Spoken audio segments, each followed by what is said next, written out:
में बहुत अच्छे से पढ़ाया कि जब हम रात में तारे को देखते हैं, अब तो लोग नहीं देखते हैं क्योंकि हम मैं बच्चा था तो मुझे याद है कि मैं देखा करता था। क्योंकि जब हम नानी के घर जाया करते थे या अपने भी घर जब गर्मी होता था ना तो हमारे घर पहले ना मिट्टी का था, ठीक है?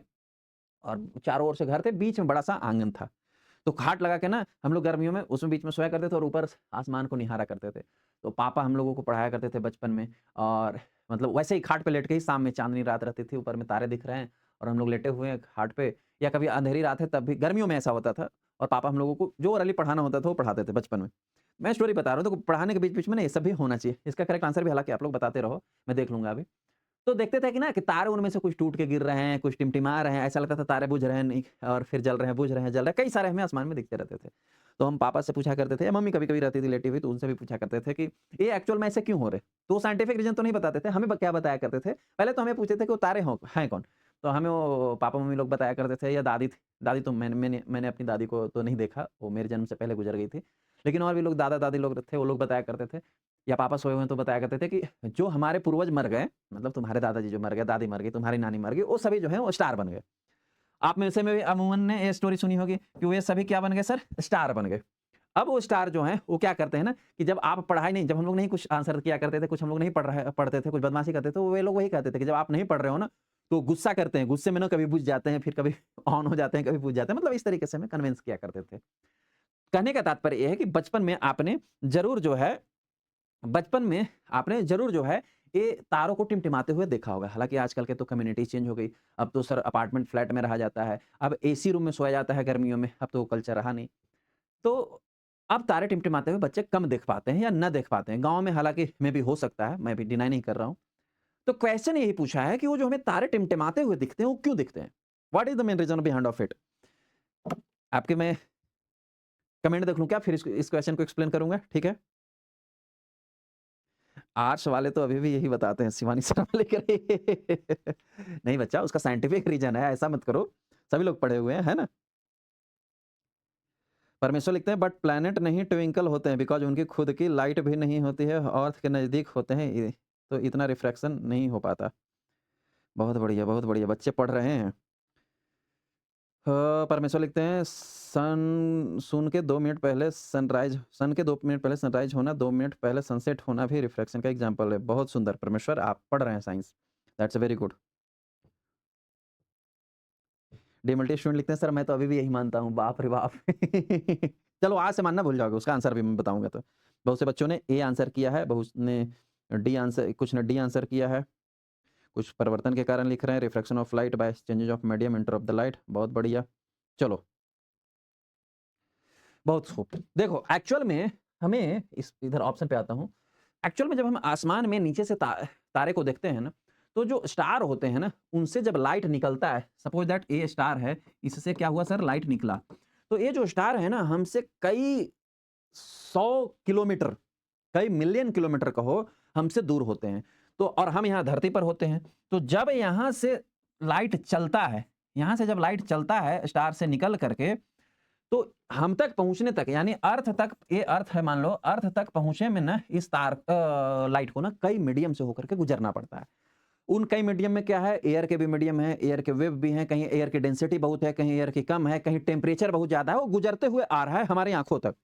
है बहुत मिलियन दूर, लेकिन हमारे आँखों तक उसको गुज़रने के लिए कई सारे मीडियम से ना उसको गुज़रना पड़ता है। ऐसे-ऐसे बहुत सारे मीडियम बने हुए हैं। इसमें टेम्परेचर भी इसको रोक रहा है, कहीं टेम्परेचर बहुत ज़्यादा है, कहीं टेम्परेचर बहुत कम है ना? वो तो ब्रह्मांड से चल के आ रहा है, ठीक है? ऊपर से ऐसे लाइट आ रहा है, ठीक? और इसमें कई जगह जो है कहीं किसी-किसी मिड डे में तो हवा के बहुत ज़्यादा हाई डेंसिटी है, बहुत हाई डेंसिटी एयर है, कहीं जो है एयर है ही नहीं, कहीं एयर बहुत कम है, कहीं एयर नॉर्मल है। तो इस प्रकार से जो लाइट है, वो कई मीडियम से टकराते हुए आ रहा है। अब कई मीडियम से टकराने के कारण क्या होता है, जिस-जिस मीडियम से लाइट टकराया, उस मीडियम पे जो है लाइट बेंट होता चला गया। क्या सर? बेंट या उसको हम बोलते हैं मुड़ना। क्या बोलते हैं सर? मुड़ना बोलते हैं। लाइट जिस भी मीडियम में गया, जैसा उसकी डेंसिटी थी, उसके अकॉर्डिंग जो है वो मुड़ता चला गया, बेंट होता चला गया। तो जो एक्चुअल जिस पोज़ीशन से चला था लाइट, उसी पोज़ीशन का लाइट जो है हमारे आँखों तक पहुँचा नहीं, उसका बेंट होता चला गया। इसको इंग्लिश में बोला जाता है रिफ्रैक्शन। क्या बोला जाता है सर? रिफ्रैक्शन। यानी लाइट को कई डेंसिटी वाले मीडियम में मुड़ जाना ही रिफ्रैक्शन कहलाता है। तो जिस एक्चुअल पोजीशन से लाइट चला था, अब इतना दूर ही है कि इतने छोटे में नहीं हो सकता। लाइट सपोज दैट यहाँ से चला तो ऐसे-ऐसे मुड़ते-मुड़ते कभी ऐसे मुड़ा, कभी यहाँ मुड़ा, कभी ऐसे-ऐसे मुड़ते-मुड़ते हमारी आँखों तक पहुँचा। कई बार वो मुड़ा, कई बार उसका रिफ्रैक्शन हुआ। तो जिस जगह एक्चुअल आँख में पड़ा तो जिस जगह उसका प्रतिबिंब बनना चाहिए था, एक्चुअल में उसका प्रतिबिंब भी कहीं और बना। मतलब स्टार का अगर एक्चुअल लाइट यहाँ से निकला था, तो हमें स्टार विज़िबल भी यहाँ पर होता है। स्टार का रियल जो इमेज था यहाँ था, लेकिन अपरेंट हमारा कहाँ हो रहा है? यहाँ हो रहा है। ये किसके कारण हुआ सर? रिफ्रैक्शन ऑफ लाइट के कारण। लाइट कई मर्तबा मतलब 1, 2 मर्तबा, 4 मर्तबा, 100 मर्तबा नहीं, लाखों मर्तबा जो है लाइट बेंट होते हुए, रिफ्रैक्शन होते हुए आपकी आँखों तक पहुँचता है। इसीलिए उसका इमेज भी जो है, जो स्टार का इमेज जहाँ बनना चाहिए था, वहाँ ना बन के कहीं और बनता है। तो अब एक चीज़ आप मान लो कि जिस जगह पे हम जिस स्टार को देख रहे हो, एक्चुअल में वहाँ होगा नहीं, है ना? कभी पत्थर मारोगे तो वहाँ तक पहुँचेगा नहीं। एक तो दूरी है बहुत ज़्यादा, मज़ाक थी। लेकिन जिस जगह पे आपको दिख रहा है, उस जगह पे नहीं है, उसका रियल इमेज कहीं और होगा। ये हमें रिफ्लेक्शन ऑफ लाइट के कारण कहीं और दिख रहा है। यही कारण होता है कि सूर्योदय और सूर्यास्त, सूर्योदय जो है, हमें सूर्योदय होने के 2 मिनट पहले दिखाई दे देता है। सॉरी, सूर्योदय होने के 2 मिनट बाद दिखाई देता है और यही होता है कि सूर्यास्त हो जाने के 2 मिनट बाद तक सूर्य जो है हमें दिखाई देता रहता है। क्योंकि वो बेंट मुड़ता हुआ आ रहा है ना, तो मुड़ता हुआ आ रहा है तो उसका प्रतिबिंब कहीं और बन रहा है। हो सकता है सूरज यहाँ पहुँच चुका होगा, लेकिन अभी भी हमको वो यहीं तक दिखाई दे रहा है। हो सकता है सूरज यहाँ पहुँच चुका होगा, लेकिन अभी भी हमें वो यहीं दिखाई दे रहा है।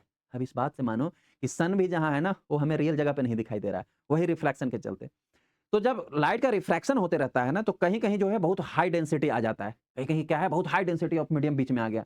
तो जो लाइट आ रहा था वो बहुत ज़्यादा उसे मुड़ने लगा। मुड़ते-मुड़ते बहुत ज़्यादा मुड़ रहा है, बहुत ज़्यादा रिफ्रैक्शन हो रहा है, तो हमारा आँख जो है ना उसको विज़िबल नहीं कर पाता है। तो हमें उसी समय लगता है कि स्टार जो है ऑफ हो गया।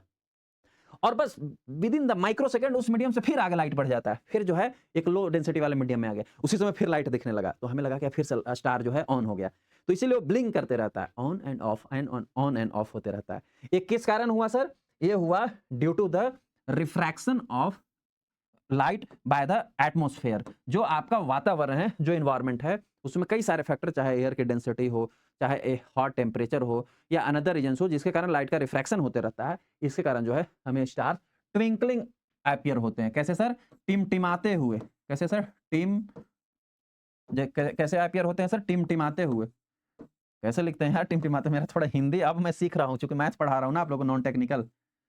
टिमटिमाते, ट्विंकलिंग का मतलब होता है टिमटिमाना, टिमटिमाते हुए अपीयर होते हैं। Wiring density of